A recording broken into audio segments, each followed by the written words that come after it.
اب آگے سے جو آیات ہیں اس میں موضوع بالکل بدل رہا ہے. اللہ سبحانہ تعالیٰ فرماتے ہیں افلا ینظرون، کیا پھر وہ نہیں دیکھتے، الی الابلی، اونٹ کی طرف، کیف خلقت، کس طرح پیدا کیا گیا ہے. یہاں سے اللہ سبحانہ تعالیٰ ان لوگوں کو جو بعث بعد الموت اور جنت اور جہنم کے منکر ہیں ان کو غور و فکر کی دعوت دے رہے ہیں. افلا ینظرون الی الابل کیف خلقت، اللہ کی نشانی اونٹ، اس پر غور کرو. یہ اونٹ اللہ کی بہت عظیم مخلوق ہے. 130 لیٹر پانی 10 منٹ میں پی لیتا ہے، 8 سے 9 من وزن اٹھا لیتا ہے، 40 سے 50 کلو کھانا کھا لیتا ہے. اس پر بیٹھنا بہت آسان ہے. اتنا مضبوط لیکن بہت مسکین جانور ہے. آنکھ پر اس کے بڑی باریک جھلی ہوتی ہے جس سے ریت اندر داخل نہیں ہوتی. ریت میں بآسانی چل سکتا ہے.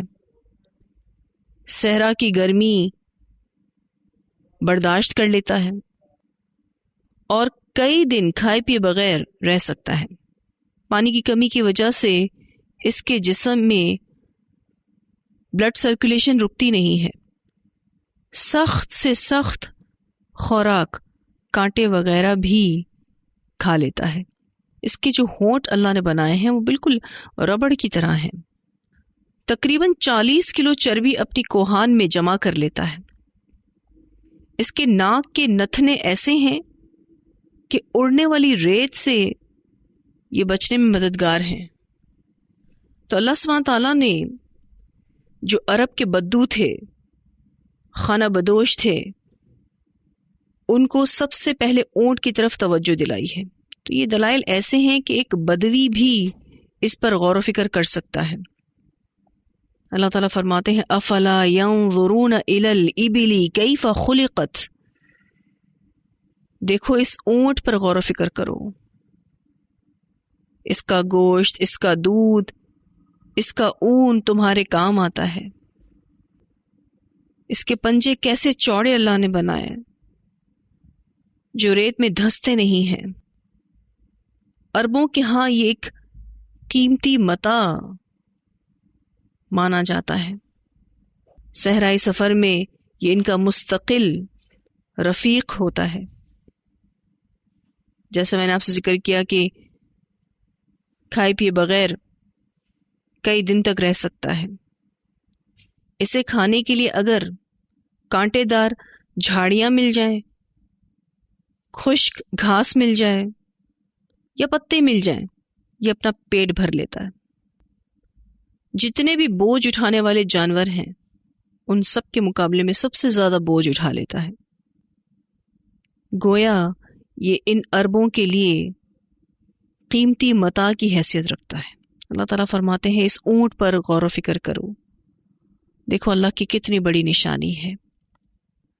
وَإِلَى السَّمَاءِ، اور آسمان کی طرف، کیف رفعت، کس طرح اونچا اٹھایا گیا ہے. اس آسمان کو دیکھو، اس کی بلندی کیا اشارے کر رہی ہے، اللہ کی عظمت کی طرف اشارہ کرتی ہے. تو کیا لوگ آسمان کو نہیں دیکھتے؟ اللہ تعالیٰ نے کس طرح سے اس کو ظاہری ستون کے بغیر کھڑا کر رکھا ہے. اس میں سورج، چاند اور ستاروں کو لگا دیا ہے اور ان کے ذریعے اللہ تعالیٰ نے اس کو زینت بخشی ہے. اس میں کوئی شغاف نہیں، کوئی کجی نہیں.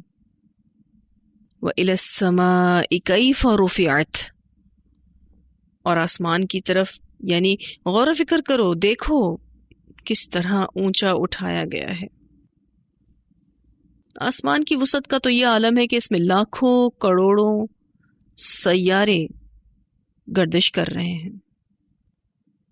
پھر اس کے بڑے انوکھے پلرز ہیں جو دکھائی نہیں دیتے، یا پھر اللہ تعالیٰ نے اس کو بغیر پلرز کے بنایا ہے. وَإِلَى الْجِبَالِ اور پہاڑوں کی طرف، یعنی دیکھو کیف نصبت کیسے نصب کر دیے گئے ہیں، گاڑ دیے گئے ہیں. ان پہاڑوں کو دیکھو، اللہ نے ان کو کیسا گاڑ دیا ہے. پہاڑ زمین پر اس طرح سے گاڑ دیے گئے ہیں کہ خود اپنی جگہ سے ذرا سا بھی نہیں ہل سکتے، البتہ زمین کے ہلنے اور ڈگمگانے کو بھی ختم کر دیتے ہیں. تو ان پہاڑوں پر غور و فکر کرو کہ اللہ سبحانہ تعالیٰ نے ان کو کیسے گاڑ دیا ہے. وَإِلَى الْأَرْضِ اور زمین کی طرف، یعنی غور و فکر کرو کیف سطحت کس طرح بچھائی گئی ہے. یہ زمین کس کی یاد دلا رہی ہے؟ دیکھو ماں کی گود کی طرح اللہ تعالیٰ نے اس کو بنا دیا ہے. کیسا اللہ تعالیٰ نے زمین کو بچھا دیا ہے تاکہ انسان سہولت کے ساتھ اس زمین پر زندگی گزار سکے، اس پر چل پھر سکے، مکانات بنا سکے، کھیتی باڑی کر سکے اور اپنی زندگی کے دوسرے کام کر سکے.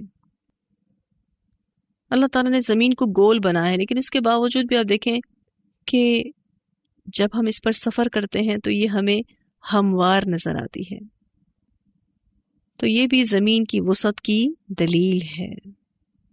وَإِلَى الْأَرْضِ كَيْفَ سُطِحَتْ اور زمین کی طرف، یعنی غور و فکر کرو کس طرح بچھائی گئی ہے. تو یہ ایسے دلائل ہیں جس پر بدوی بھی غور و فکر کر سکتا ہے. اور آپ اگر دیکھیں تو خانہ بدوش بدوؤں کی زندگی کے مشاہدات یہی تھے کہ وہ اپنے سفر کے لیے اونٹوں کا استعمال کرتے، پھر بوجھ اٹھانے کا کام بھی ان سے لیتے. اوپر آسمان تھا، نیچے زمین اور ارد گرد پھیلے ہوئے پہاڑ. دیکھا جائے تو یہی ان کی کل کائنات تھی. اللہ سبحانہ تعالیٰ نے ان میں سے ایک ایک چیز کی طرف ان کی توجہ کرائی ہے. تو یہ مکہ والے اونٹ پر سفر کرتے تھے، جب سفر کرتے تھے تو اوپر آسمان نظر آتا تھا، پھر جو خطہ ارض ان کو دیا گیا وہاں بے شمار پہاڑ ہیں. جب وہ سفر کرتے تھے تو دائیں بائیں ان کو پہاڑ نظر آتے تھے اور نیچے زمین تھی. تو ان چار چیزوں پر اللہ تعالیٰ نے غور و فکر کروایا ہے جو ان کے مشاہدے میں مسلسل آ رہی تھی. لیکن اس سے ہرگز یہ مطلب نہیں ہے کہ انہی چار چیزوں پر غور و فکر کرنا ہے. اس سے مراد یہ ہے کہ ہر چیز پر غور و فکر کرو، اللہ کی پوری کائنات پر غور و فکر کرو. جب تم غور و فکر کرو گے تو اس کی حکمت،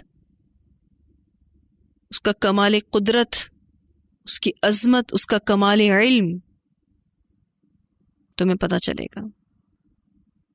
معرفت الہی نصیب ہوگی، اور جب معرفت الہی نصیب ہوتی ہے تو ہی ایمان نصیب ہوتا ہے، اور ایمان سے ہی عمل پیدا ہوتا ہے. تو غور و فکر کرو کہ جو رب اتنی قدرتوں والا ہے، کیا وہ انسان کو دوبارہ پیدا کرنے پر قادر نہیں ہوگا؟ وہ انسان کو دوبارہ پیدا کرنے پر بھی قادر ہے.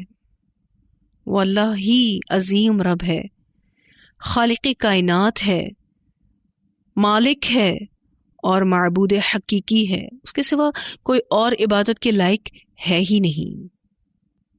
تو ان لوگوں سے سوالی انداز ہے، پوچھا جا رہا ہے کہ تم نے کبھی یہ سوچا نہیں کہ یہ اونٹ کیسے بن گئے، اتنا بڑا آسمان کیسے بن گیا، کون ہے اس کو بنانے والا، یہ پہاڑ زمین میں کیسے نصب ہو گئے، یہ زمین کیسے بچھ گئی. یہ ساری چیزیں اللہ رب العزت کرنے والا ہے. تو جو یہ سب کچھ کر سکتا ہے تو وہ دوسرا عالم کیوں نہیں بنا سکتا؟ وہ قیامت کیوں نہیں لا سکتا؟ وہ انسان کو دوبارہ کیوں نہیں پیدا کر سکتا؟ پھر اللہ سبحانہ تعالیٰ فرماتے ہیں فذکر، پس آپ نصیحت کرتے رہیے.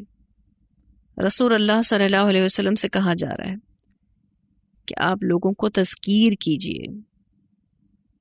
یہ معرفت الہی کے بعد آپ ان کو نصیحت کیجئے. انما بے شک انت آپ مذکر نصیحت کرنے والے ہیں. آپ بس نصیحت کرنے والے ہی ہیں. تذکیر سے مراد یہاں پر توحید ہے کہ ان کو توحید کا پیغام دیجیے. اس سے مراد احکامات بتانا بھی ہے، حق بیان کرنا بھی ہے، ان کو جہالت سے نکالنا بھی ہے اور یاد دہانی کروانا بھی ہے. فذکر انما انت مذکر. اس معرفت الہی کے بعد، اللہ کی پہچان کروانے کے بعد ان کو نصیحت کیجیے. بے شک آپ نصیحت کرنے والے ہیں. لست علیہم، نہیں آپ ان پر، بمسیطر، کوئی داروگا، آپ ان پر داروگا نہیں ہیں، یعنی ان پر فوجدار نہیں ہیں. آپ ان کے دل میں ایمان پیدا نہیں کر سکتے. آپ ان کو نصیحت کیجئے اس چیز کے ساتھ جس کے ساتھ اللہ تعالیٰ نے آپ کو بھیجا ہے، لیکن آپ ان پر فوجدار نہیں، یعنی آپ ان کے دل میں ایمان پیدا نہیں کر سکتے. آپ ان کو ہدایت نہیں دے سکتے. ہدایت دینا اللہ کا کام ہے. ہدایت دراصل اللہ ہی کی طرف سے ہے. لست علیہم بمسیطر. ابن عباس رضی اللہ تعالی عنہما اور مجاہد اور ان کے ساتھ دیگر اہل علم نے فرمایا کہ اس کا معنی یہ ہے کہ آپ صلی اللہ علیہ وسلم ان پر جبر کرنے والے نہیں ہیں. اسی طرح سے ایک اور مفسر ہیں ابن زید، وہ فرماتے ہیں کہ آپ صلی اللہ علیہ وسلم ان پر مسلط نہیں کہ انہیں ایمان قبول کرنے پر مجبور کریں.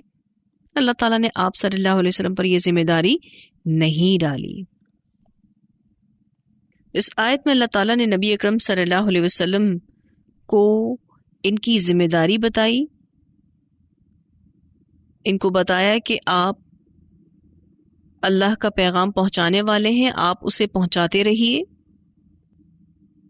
کسی کو ایمان لانے اور راہ راست اختیار کرنے پر مجبور کرنا آپ صلی اللہ علیہ وسلم کا کام نہیں. اس بارے میں سورہ قاف میں اللہ تعالیٰ فرماتے ہیں نحن اعلم بما یقولون وما انت علیہم بجبار فذکر بالقرآن من یخاف وعید. ہم اسے زیادہ جاننے والے ہیں جو یہ کہتے ہیں، اور ان پر کوئی زبردستی کرنے والا نہیں. سو قرآن کے ساتھ اس شخص کو نصیحت کیجیے جو میرے عذاب کے وعدے سے ڈرتا ہے. بمسیطر کا جو لفظ ہے اس کا اصل مادہ سین طا را ہے، لیکن سورہ طور میں یہی لفظ سین کے ساتھ بھی آیا ہے. تو رسم عثمانی میں اس کو کبھی صاد کے ساتھ لکھ دیا گیا اور کبھی سین کے ساتھ لکھ دیا گیا، لیکن اصل مادہ سین طا اور را ہے. آگے اللہ سبحانہ تعالیٰ فرماتے ہیں الا مگر من تولا، وہ جو منہ موڑ جائے، وکفر اور کفر کرے. البتہ جو شخص منہ موڑے گا اور کفر کرے گا فَيُعَذِّبُهُ اللَّهُ، تو عذاب دے گا اس کو اللہ، العذاب الاکبر، عذاب سب سے بڑا. تو اللہ تعالیٰ اسے بہت بڑی سزا دے گا. نبی اکرم صلی اللہ علیہ وسلم کی دعوت توحید جس شخص تک پہنچ گئی اور اس نے اسلام قبول نہ کیا بلکہ کفر اور سرکشی کی راہ اختیار کی، تو اللہ تعالیٰ ایسے لوگوں کو یہاں دھمکی دے رہے ہیں کہ کل قیامت کے دن انہیں شدید عذاب میں اللہ تعالیٰ مبتلا کریں گے. فَيُعَذِّبُهُ اللَّهُ الْعَذَابَ الْأَكْبَرَ. نہیں، آپ صلی اللہ علیہ وسلم مذکر ہوں اور تذکیر اللہ کے کلام یعنی قرآن کے ساتھ ہو، پھر بھی جو نہ مانے، کفر کرے، تو اللہ اس کو بڑا عذاب دے گا۔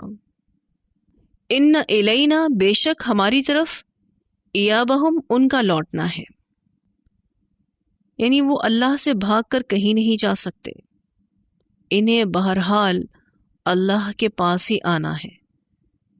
ثم، پھر، ان علینا، بے شک ہمارے ذمے، حسابہم، ان کا حساب ہے، یعنی حساب اللہ کے ذمے ہے، اور پھر اللہ انہیں بدلہ دے گا۔ تو نبی اکرم صلی اللہ علیہ وسلم کا کام اللہ کا پیغام پہنچانا ہے، اور ان سے حساب لینا یہ اللہ کی ذمہ داری ہے۔ ایک روایت بھی آتی ہے، سیدنا جابر بن عبداللہ رضی اللہ عنہما بیان کرتے ہیں کہ رسول اللہ صلی اللہ علیہ وسلم نے فرمایا، مجھے لوگوں سے قتال کا حکم دیا گیا ہے یہاں تک کہ وہ لا الہ الا اللہ کی گواہی دیں۔ تو جب انہوں نے لا الہ الا اللہ کی گواہی دے دی تو انہوں نے مجھ سے اپنی جانوں اور اپنے مالوں کو بچا لیا، سوائے اس کلمے کے حق کے، یعنی اب کون اس کلمے کا حق ادا کرتا ہے نہیں کرتا، اس بارے میں نبی اکرم صلی اللہ علیہ وسلم ذمہ دار نہیں ہے، اور ان کا حساب اللہ عز و جل کے سپرد ہے۔ پھر آپ صلی اللہ علیہ وسلم نے یہ آیات تلاوت فرمائی، فذکر انما انت مذکر لست علیہم بمسیطر، بس آپ نصیحت کیجئے، آپ بس نصیحت کرنے والے ہی ہیں، آپ ان پر محاسب نہیں۔ یہ حدیث مسلم کی روایت ہے۔ تو یہاں حساب کی بات ہوئی، نبی اکرم صلی اللہ علیہ وسلم کی سنت سے ہمیں آسان حساب پر ایک دعا ملتی ہے، اللہم حاسبنی حسابا یسیرا، اے اللہ تو میرا حساب آسان فرمانا۔ اور آسان حساب یہی ہے کہ اللہ تعالیٰ دور سے ہی کہہ دے کہ جا جنت میں چلا جا۔ اللہ ہم سب کے لیے کل قیامت کے دن ہمارا حساب آسان فرمائے۔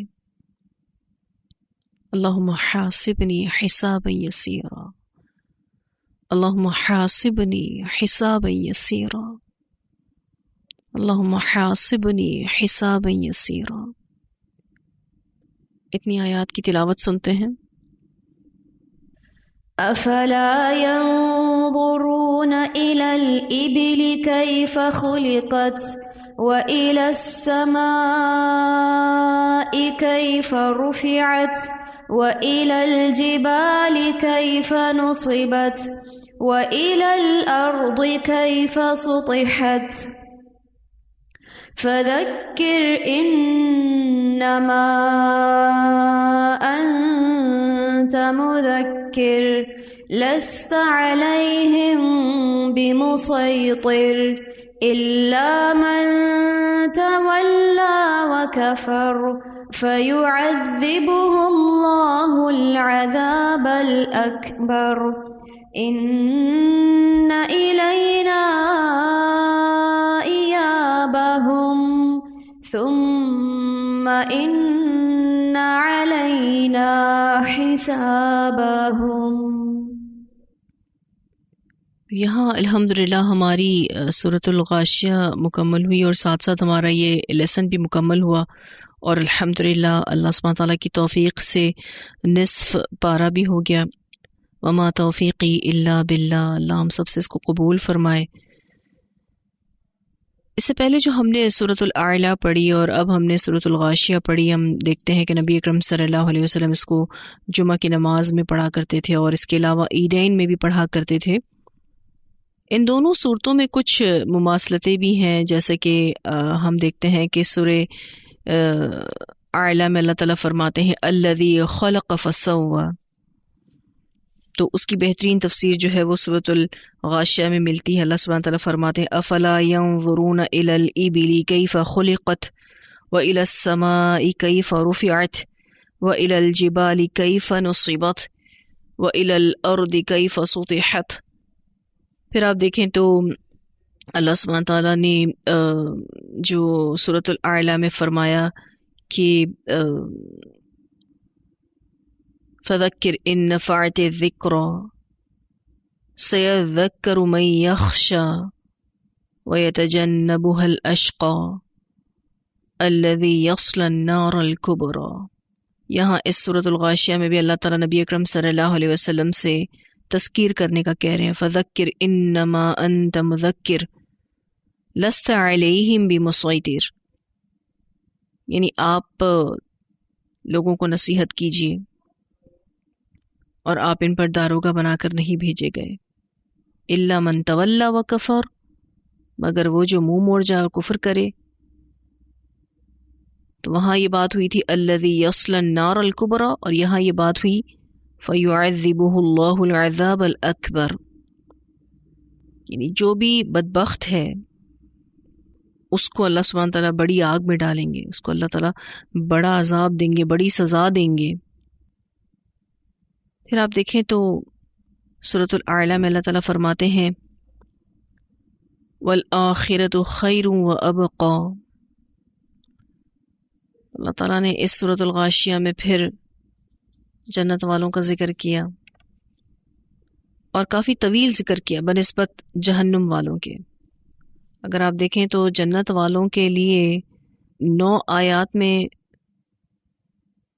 بیان کیا ہے اور دوزخ والوں کے بارے میں 6 آیات بیان ہوئی ہیں، یعنی زیادہ آیات جنت والوں کے ذکر کے ساتھ ہیں.